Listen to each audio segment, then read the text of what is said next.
A usted lo vamos a presumir inocente, pero mientras se adelanta el juicio va a estar privado de la libertad. Un segundo, la privación de la libertad no es la pena. Sí, pero a usted, aunque le impongamos algo muy similar a la pena, lo seguimos considerando inocente. No, no se preocupe, considéreme culpable, pero déjeme en libertad mientras se adelanta el proceso. Bienvenidos a este video sobre las medidas de aseguramiento, las medidas cautelares, las medidas preventivas, las medidas que buscan asegurar unos fines procesales, en ocasiones también unos fines materiales, de acuerdo a las legislaciones aplicables dentro de Latinoamérica, con un especial énfasis a la legislación en Colombia y con algunos pronunciamientos de los tribunales internacionales. Bienvenidos a Soy Defensor. Este es un video que nos habían solicitado con mucha frecuencia, pero es de esos videos que uno esquiva hacer, no porque no sean importantes, no porque no tengamos nada que decir, sino por todo lo contrario. Es un video en el que se concentran múltiples polémicas, es un video bastante importante, pero en el que uno puede llevar su criterio personal y ponerlo a batallar con el criterio formal. Yo podría dar este video desde mi visión o desde la visión de los jueces o desde la visión de los fiscales, y en todos ellos vamos a encontrar unos puntos encontrados que no van a facilitar la comprensión de esta institución. Por eso hemos decidido hacer este primer video sobre las medidas de aseguramiento. Digo primero porque lo podremos ampliar si ustedes lo desean, para que hablemos de unas medidas en específico, de la revocatoria o de cualquier aspecto sustancial que debamos tener en cuenta, por ejemplo, el test de proporcionalidad que se debe aplicar. La exposición de hoy será entonces sobre las características generales de la medida de aseguramiento. Se filtrará por ahí uno que otro comentario que hagamos sobre esta figura, pero lo más importante es un primer acercamiento a este importante tema. Recuerden suscribirse, recuerden activar la campanita, recuerden dejarnos sus comentarios. Estamos sorprendidos con la cantidad de lugares diversos desde los cuales ustedes nos siguen, nos acompañan. Estamos sorprendidos con la manera como hemos interactuado en distintas redes sociales y cómo vamos creciendo dentro de nuestra comunidad.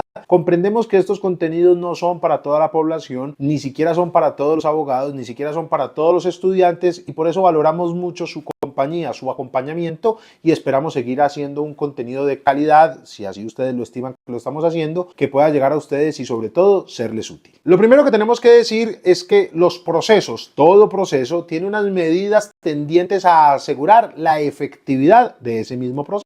Esas medidas se llaman medidas cautelares, medidas preventivas, medidas cautelatorias. Esas medidas cautelares, preventivas, cautelatorias tienen como fin asegurar, como lo decíamos, la efectividad de la decisión. Pongamos un ejemplo por excelencia, y es en los procesos ejecutivos. Si yo lo voy a demandar a usted para obligarlo a que me pague una suma de dinero y usted tiene unos bienes, pues yo solicito una medida preventiva, que se inscriba la demanda, que se embarguen y secuestren los bienes, que se cancele un registro, que se suspenda el poder dispositivo, distintas medidas que se pueden solicitar. ¿Para qué yo solicito estas medidas y para qué el juez las impone? Pues para que en caso de que el juez ordene el pago de la obligación, pues yo tenga de dónde hacerlo efectivo. De lo contrario, yo tengo un papel que dice que usted me debe a mí 1.000 millones de pesos y que me los tiene que pagar, pero usted no tiene absolutamente ningún bien, se solventó durante el proceso y por lo tanto mi demanda y mi sentencia irán pegados en la nevera, irán pegados en un cuadro de la casa, pero no podría hacer con ellas absolutamente nada, serán un adorno. Y como lo que buscamos es una materialidad en el ejercicio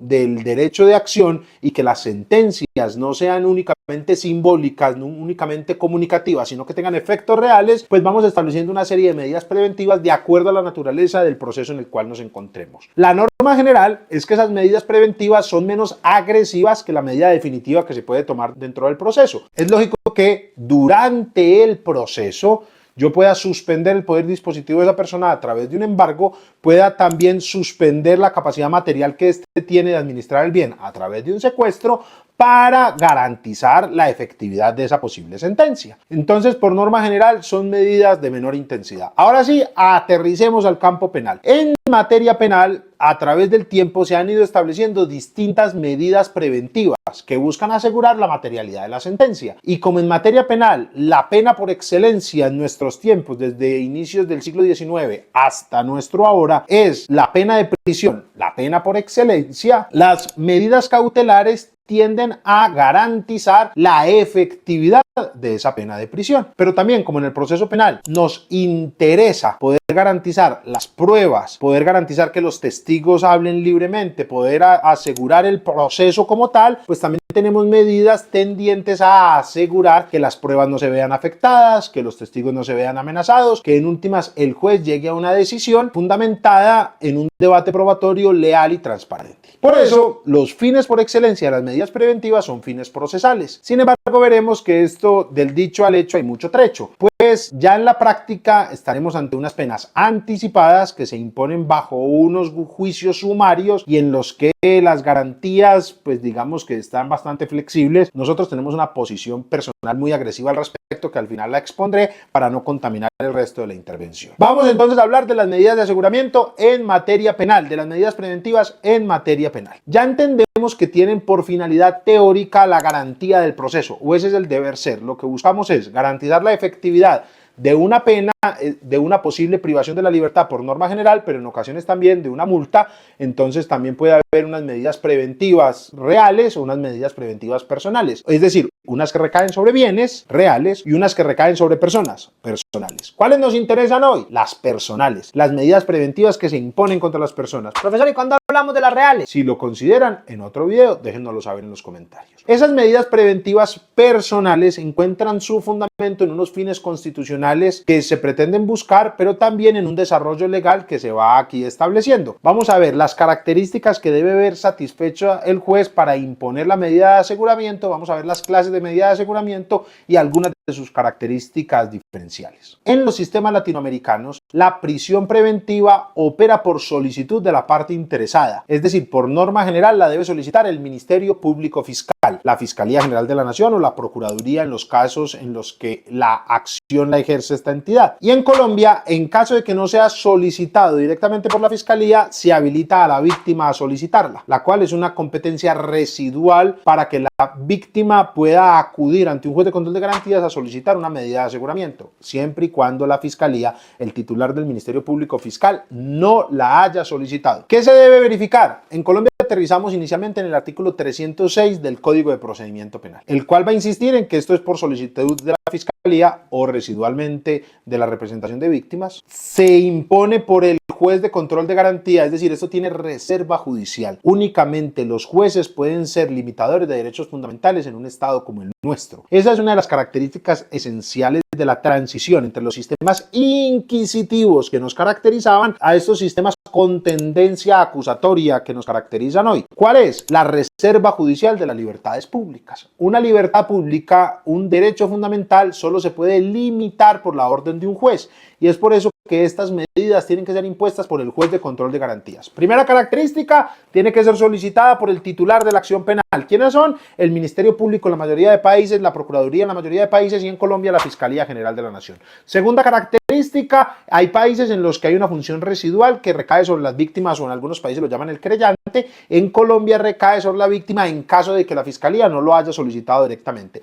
Tercera característica, reserva judicial de la libertad pública. Únicamente un juez de la República, llamado juez con función de control de garantías, puede imponer una medida de aseguramiento por considerarse que es una limitación a derechos fundamentales, y en un sistema acusatorio no puede el mismo que acusa ser el limitador. Antes no era así, en la ley 600 del año 2000, que era el sistema procesal penal anterior en Colombia. Profesor, ¿continúa vigente? Sí, para los congresistas. Profesor, ¿y en los casos durante su vigencia? Sí, en muchos casos. Bueno, continúa vigente. Pero el caso es que nuestro sistema actual y el sistema en el que ordinariamente se juzga a las personas después del 2005 es la ley 906, en la cual ya acudimos a una tendencia acusatoria y por lo tanto no se puede concentrar en el fiscal esta función. Y esto no opera de pleno derecho. Tiene además el fiscal que satisfacer unas cargas argumentativas, tiene que tener elementos de prueba que lo sustentan, tiene que argumentar, tiene que acreditar la satisfacción de unos fines. De eso vamos a hablar más adelante. Por ahora quedémonos simplemente con lo formal. La solicita el Ministerio Público Fiscal residualmente, y en ocasiones se le permite a la víctima. La función de definirlo depende del juez de control de garantías tras considerar satisfechos unos requisitos. ¿Cuáles requisitos? Primero, la satisfacción de un estándar probatorio, que en Colombia se conoce como la inferencia razonable de autoría o participación. Aquí ya nos daría para hablar un video completo sobre esto, porque cuando decimos inferencia razonable estamos hablando de un estándar de prueba. El libro que siempre recomendamos acá para hablar de estándar de prueba es el libro del profesor Miguel Ángel Muñoz, se los ultra recomiendo. Y al hablar de estándar de prueba quiere decir que tiene que ser acreditado un nivel de conocimiento, de convencimiento, de acuerdo a la postura que usted adhiera para poderse imponer. Pero ojo, una cosa es el nivel de conocimiento o convencimiento y otra cosa sobre qué recae. Entonces, cuando decimos inferencia razonable, estoy diciendo que tiene que haber unas pruebas que satisfagan un estándar. Este es el mínimo estándar para la restricción de derechos, que conocemos como inferencia razonable. Pero ¿sobre qué debe recaer la inferencia razonable? Es decir, ¿qué es lo que debe estar probado en ese nivel?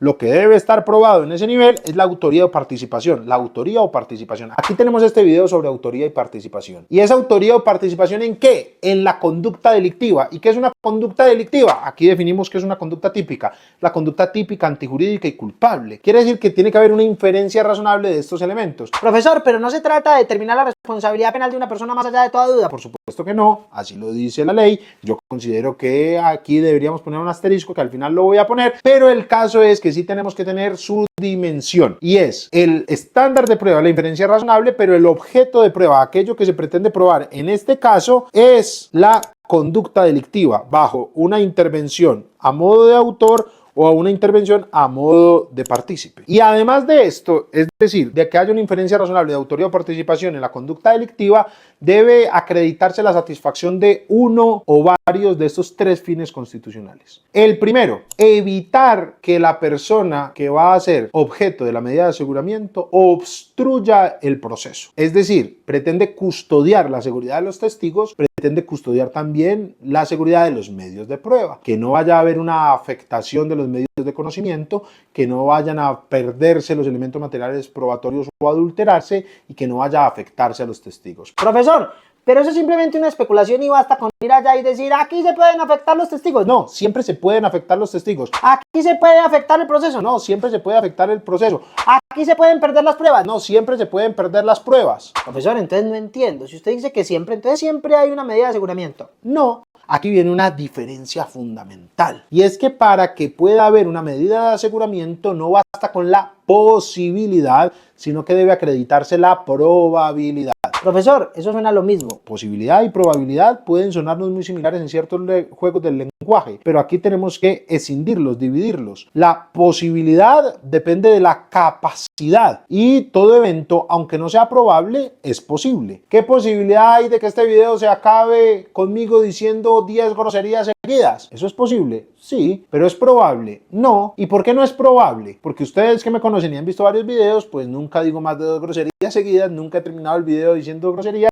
y uno no conoce a alguien que diga 10 groserías seguidas. Profesor, doña Gloria. Doña Gloria no cuenta. El caso es que la posibilidad depende de la capacidad, y la probabilidad es un estudio a través de una prognosis en la cual yo analizo el pasado y veo qué tanto se puede asegurar que en el futuro esto vaya a ocurrir. Es decir, hacemos un ejercicio medio predictivo, pero con base en el pasado, con base en los datos disponibles del pasado. Entonces, la Fiscalía, el Ministerio Público Fiscal o la víctima, según corresponda, tiene la obligación de acreditar, cuando se basa en este fin, que esta persona en realidad puede perjudicar al proceso, puede afectar los testigos, puede afectar los medios de prueba. ¿Cómo? Mostrando que esa persona ha tenido comportamientos para desviar la verdad de los testigos, ha tenido comportamientos para ocultar, obstruir, adulterar, dañar, dar a perder cualquier cosa sobre elementos de prueba, o para dificultar el proceso, sobornando funcionarios, etc. Hay que hacer un ejercicio desde el pasado hacia el futuro. Y esa es la diferencia entre la posibilidad y la probabilidad. Otro ejemplo, ¿es posible que en este momento caiga un meteorito sobre usted? Sí, eso es posible.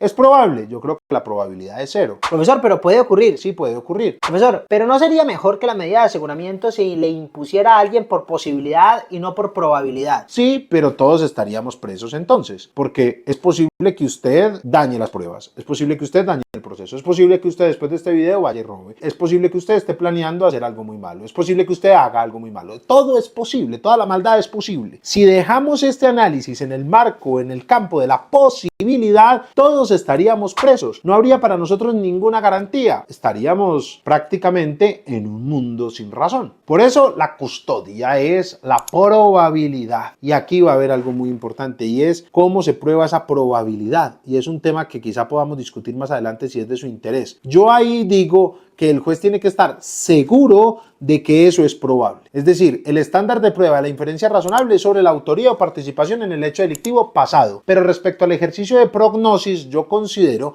que el juez tiene que estar seguro, es decir, que los elementos sean tan claros que él diga, si yo no le impongo a esta persona una medida de aseguramiento, esto en verdad va a ocurrir. Yo lo lo sé. Yo eso es un ejercicio de prognosis, de anticipación, pero bastante seguro. Bueno, el segundo fin constitucional es el más sincero de todos, pero también el más polémico, pero también el que es contrario a los lineamientos de la Corte Interamericana de Derechos Humanos en sus interpretaciones autorizadas de la Convención Interamericana de Derechos Humanos. Este es un fin constitucional con el que la mayoría de autores están en contra. Es un fin constitucional y... Profesor, ¿por qué si todo el mundo está en contra usted dice que es el más sincero y la sinceridad es una virtud? Sí, la sinceridad es una virtud, pero no quiere decir que aquello sobre lo que uno es sincero sea bueno. La sinceridad es una virtud, pero lo que se confiesa a través de la sinceridad quizá no sea algo bueno y agradable. Aquí ocurre eso. Este fin confiesa algo de manera sincera, pero lo que confiesa es atroz. Se le premia su sinceridad, pero no por eso podemos estar de acuerdo con la atrocidad que representa lo que declara. Y es que el segundo fin constitucional en Colombia y en la mayoría de países latinoamericanos es que la persona a la cual se le impone la medida de aseguramiento sea un peligro para la sociedad o un peligro para la víctima. Y usted va a decir, Profesor, esperaba algo más. ¿por qué? Todo ese dramatismo para decir eso. Sí. Profesor, ¿y qué es lo grave? Pues que cuando usted va al artículo 7º de nuestro Código de Procedimiento Penal, o va al Pacto Internacional de Derechos Civiles y Políticos, o va a la Declaración sobre los Derechos Humanos, o va a los distintos instrumentos internacionales, a los distintos códigos, una y otra vez le van a decir, toda persona se presume inocente, hasta que no quede en firme una decisión judicial en contra. Toda persona se presume inocente. Y por lo tanto es el órgano de persecución penal quien debe llevar los elementos para que sea un juez quien desvirtúe mi presunción de inocencia y declare mi culpabilidad. Y la presunción de inocencia consiste en que me consideren inocente y me traten como inocente. Pero ojo, cuando usted impone una medida de aseguramiento porque esa persona representa un peligro para la sociedad, lo que usted está diciendo es que el hecho que se discute sobre esa persona sí ocurrió y esa persona sí es autora o partícipe y usted la está prejuzgando y es una pena anticipada de manera evidente. Ah, profesor, por eso es que usted decía que era sincero. Por supuesto. Se busca es enviar un mensaje a la sociedad a través de una medida preventiva sin un juicio previo. Se trata de considerar a un ciudadano inocente, pero al mismo tiempo imponerle una sanción por considerarlo culpable del hecho que ha realizado. Y este es un fin que, como ustedes ven, no es consecuente con la introducción que hacíamos al inicio de este video. Profesor, con la introducción en la que usted se ponía un poquito poético. No, cuando yo les dije que esto tenía como fin, o digamos que las medidas cautelares tienen como fin la efectividad de la sentencia y la protección del proceso. Esto no tiene como fin ni la efectividad de la sentencia, porque así no lo declara, pero tampoco que el proceso se pueda desarrollar en condiciones de tranquilidad. Esto simplemente tiene como fin castigar a alguien por lo que ha hecho, darle a la sociedad un mensaje de justicia anticipada y termina siendo esto un anticipo de la responsabilidad penal de la persona. Y el tercero es que resulte probable que la persona no comparecerá. Entonces, como una de las causales es la efectividad de la sentencia, digamos en términos generales sobre la medida de aseguramiento, también es procedente imponer una medida de aseguramiento cuando se persiga el fin de la efectividad de la sentencia.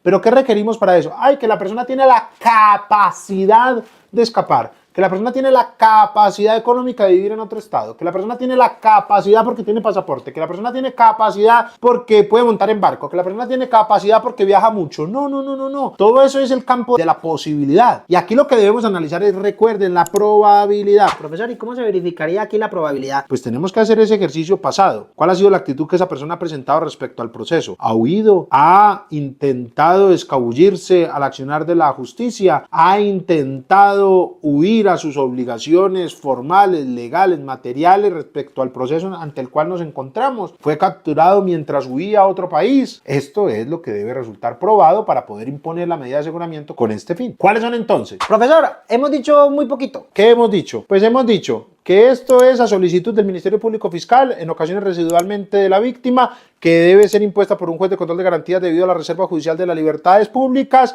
que opera por el Ministerio de la Ley y que se debe satisfacer uno de 3 fines constitucionales. ¿Cuáles son esos 3 fines constitucionales? La protección del proceso, la protección de la sociedad o garantizar la efectividad de la sentencia, evitar que la persona no comparezca. Muy bien.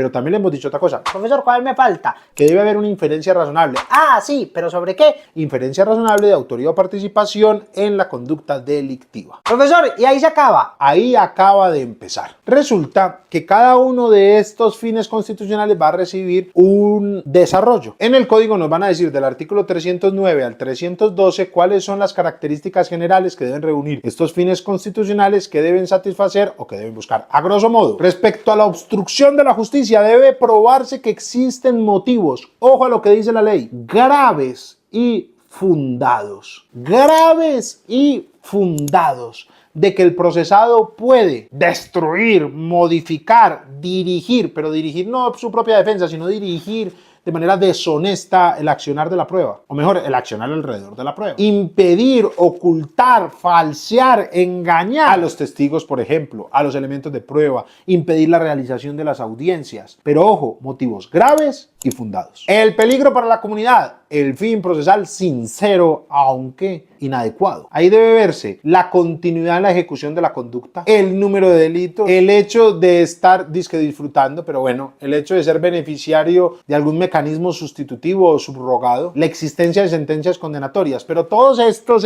cuando usted vaya y coja su código, todos van a estar subrayados o van a estar en negrilla y van a estar declarados exequible condicionadamente, porque la Corte Constitucional ha debido, pese a que declaró constitucional este fin, que no es constitucional, pero bueno, la Corte dijo que sí era constitucional.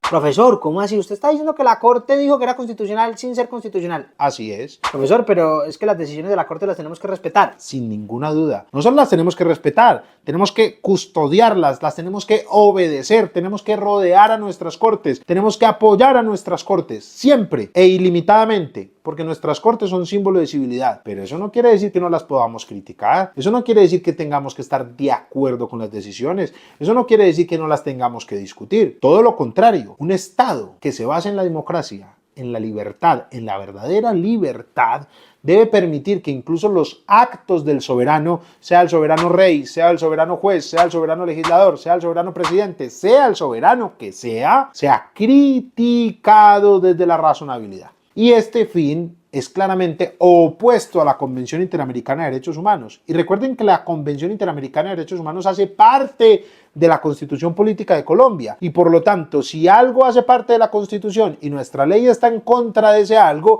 algo tiene que ser inconstitucional, porque si no vulnera el principio de no contradicción. Usted no me puede decir al mismo tiempo que la Convención hace parte de la Constitución, que hay una ley que está en contra de ese artículo de la Convención, pero que esa ley es constitucional porque respeta la Constitución, así esté en desacuerdo con la Convención. Profesor, hay una excepción a esto. Sí, solo una, y es cuando el Estado plantea un mejor estándar. Es decir, cuando el Estado interno tiene un mejor estándar que la Convención, pues obviamente no resulta inconvencional ese mejor estándar porque está por encima del mínimo, pero ese no es el caso que nos ocupa. Ojo con eso. Entonces, la Corte, pese a haber declarado exequible este fin, siempre se mantiene jalando las riendas y diciendo, ojo, la cantidad de delitos no es suficiente, ojo, que esta persona sea beneficiaria de un subrogado no es suficiente, ojo, que el juez tiene que analizar todas las circunstancias, ojo, la gravedad del delito por sí sola no es suficiente, ojo, la cantidad de delitos por sí sola no es suficiente, ojo, y le toca mantenerse diciendo, ojo, porque dijo que era constitucional, todo el respeto, lo que constitucional no era. Pero bueno, esperemos que esto se corrija, esperemos que la jurisprudencia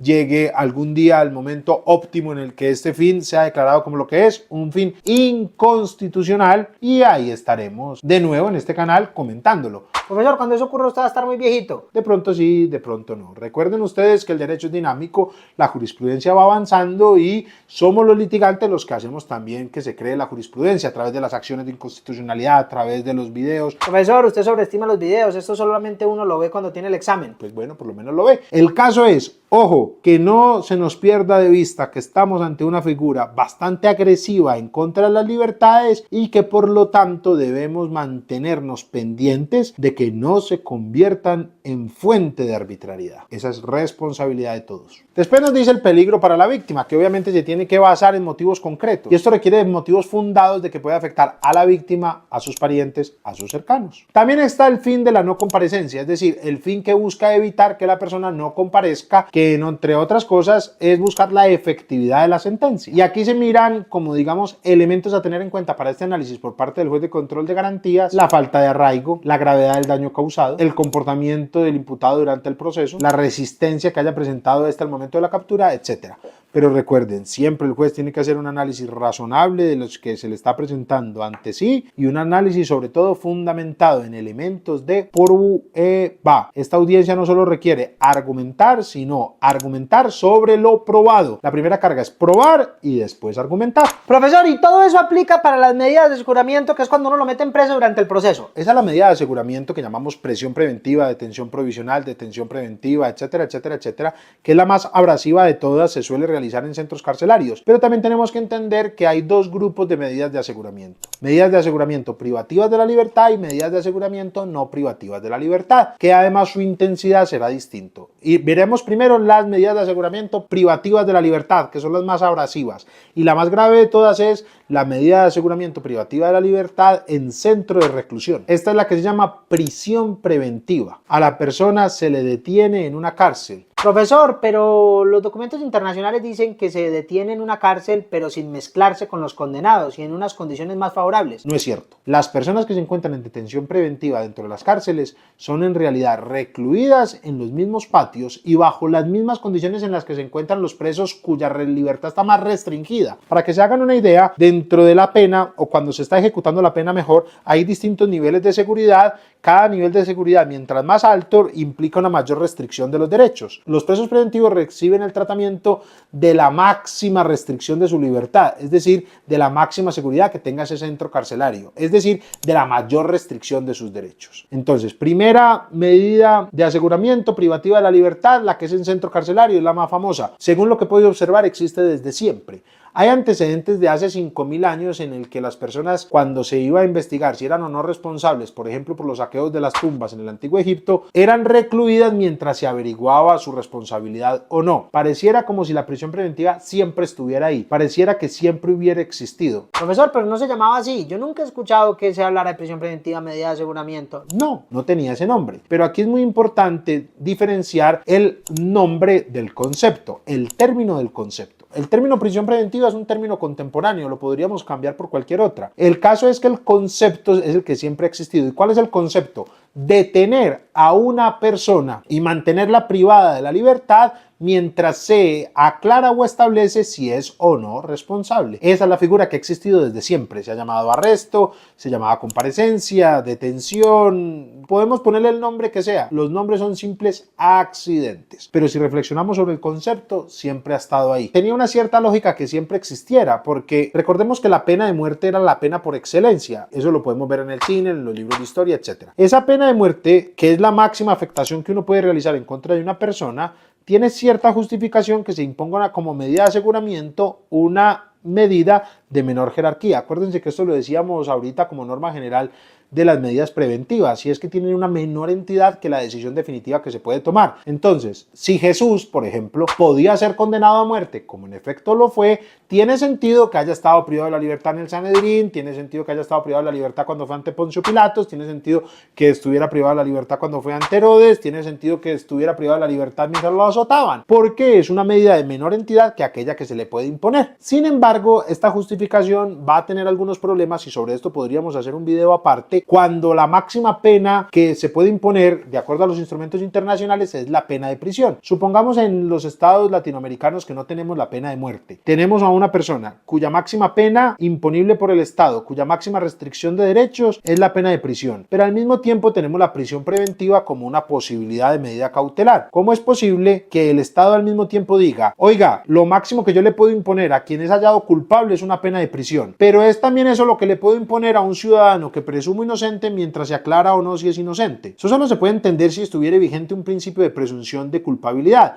y por eso cuando uno lee los libros de Garófalo y sobre todo el libro de criminología, va a encontrar con que él defiende fervientemente una prisión preventiva automática, casi que una prisión preventiva para muchos hechos delictuales que encajen dentro de unas características básicas, pero esto es válido porque para Garófalo lo que se presumía era la culpabilidad. y por lo tanto un sistema que presuma que la persona es culpable, es apenas lógico que trate como culpable a quien presume culpable. La gran contradicción de nuestro tiempo es que digamos varias cosas, que la máxima pena es la de prisión. Pena, es decir, lo que se le impone al responsable, pero también que lo vamos a presumir inocente. Máxima pena la prisión y la inocencia se presume. Pero al mismo tiempo, a una persona que se presume inocente, la vamos a privar de la libertad mientras determinamos si es o no responsable. Es decir, anticipadamente la vamos a tratar con la misma severidad que si fuera culpable, siendo inocente. Esa, la verdad, es una contradicción irresoluble, una aporía, una contradicción lógica irresoluble, como lo diría Luigi Ferrajoli en Derecho y Razón. Esa contradicción que se presenta se hizo evidente precisamente cuando ya los doctrinantes de la Ilustración empezaron a establecer la oposición al ejercicio arbitrario del poder punitivo. Te la vamos a encontrar en Beccaria, en cierta oposición en Carrara y en los distintos autores liberales, por norma general. Desde ahí surge una cierta oposición. Ahí hay un fenómeno bastante curioso. Bueno, recuerden que de eso también podemos estar hablando. El caso es, primera medida de aseguramiento, la medida de aseguramiento privativa de la libertad en centro carcelario. Segundo, la medida de aseguramiento privativa de la libertad en el domicilio. Son las únicas dos medidas de aseguramiento privativas de la libertad, en centro carcelario y en el domicilio, en su casa. Profesor, ¿eso es un premio? Sí, para usted era un premio estar privado de la libertad en su casa cuando estaba en una pandemia, y eso que tenía por lo menos algunas posibilidades de empleabilidad,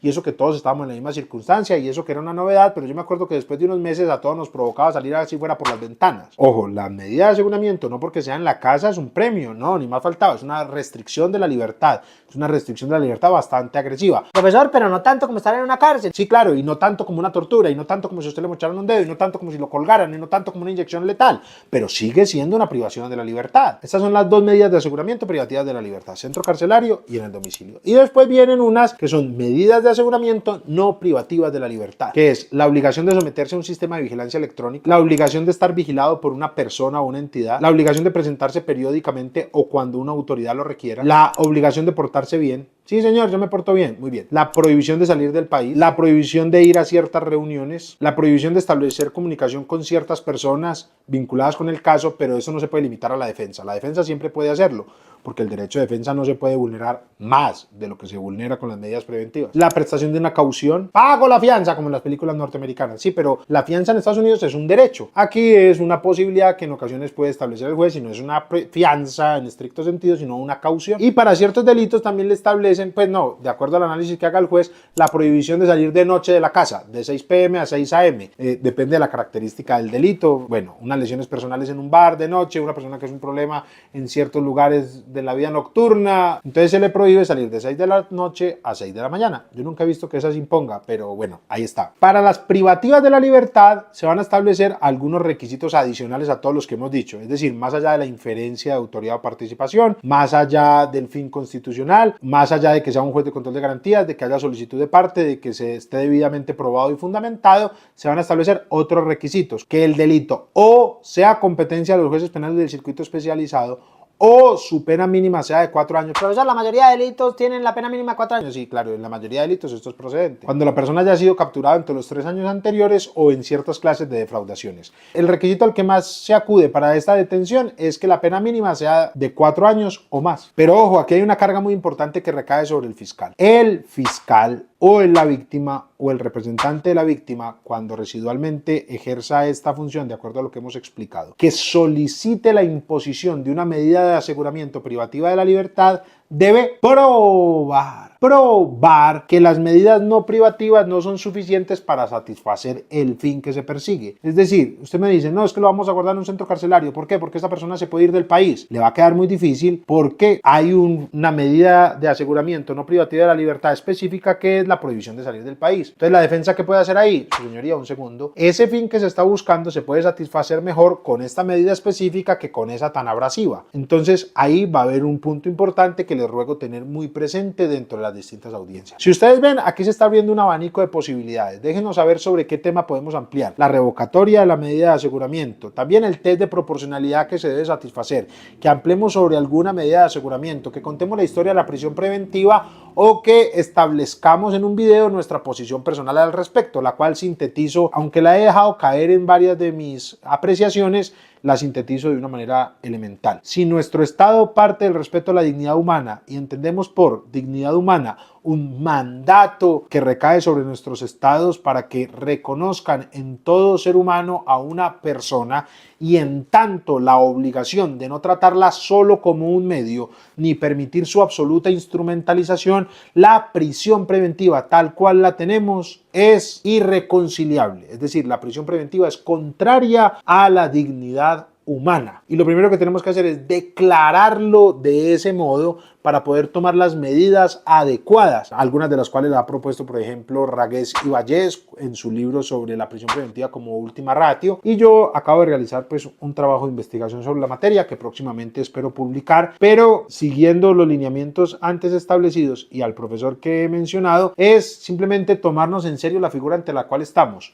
Por ejemplo, fortalecer los criterios para imponerla. Que haya... Ay, profesor, usted está pidiendo un mini juicio. Es que no debería ser un mini juicio, debería ser el gran juicio. Establecer claramente que el fin constitucional debe probarse más allá de toda duda. Eliminar el fin constitucional del peligro para la sociedad o la víctima. Que cada día de prisión preventiva cuente por 2 o 3 días de prisión en caso de que sea condenado. Eso lo proponía Ragués y Vallés. Establecer la indemnización automática sin necesidad de acudir a la jurisdicción cuando la persona sea hallada inocente, porque un inocente nunca debió estar en prisión preventiva. Restringir al mínimo, es decir, la mínima cantidad de delitos que admiten esta figura. Establecer todos los protocolos para imponerla, el procedimiento para llegar a ella. Es decir, si llegamos a la conclusión de que la prisión preventiva es necesaria en nuestra sociedad, porque además es una figura unánime presente en todos los ordenamientos jurídicos, pues tomémonosla como lo que es, una grave excepción a los derechos humanos y por lo tanto tenemos que aborrecerla y si la usamos,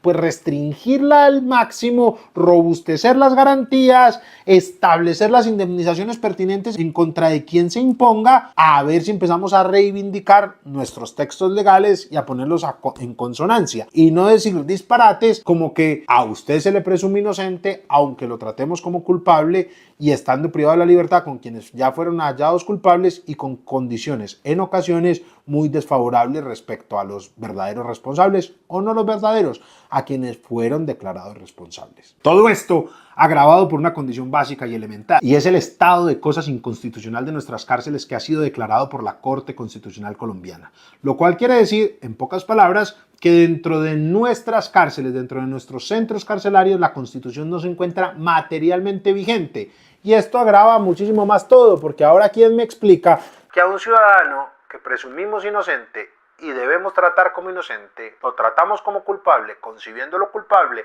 enviándolo al lugar con los culpables, que además es un lugar por debajo de los estándares mínimos que exige la dignidad humana? A mí, presúmame culpable si me va a tratar como inocente. Pero no creamos que las palabras, las operaciones ideológicas, los sofismas de distracción esconden la verdadera esencia de las figuras ante las cuales nos encontramos. La detención preventiva es una sentencia previa. Es una condena anticipada, es un trato contrario a los estándares de los derechos humanos, es una aberración. Debemos tratarla como lo que es, luchar en contra de todo exceso e incluso caminar hacia su abolición. Muchas gracias.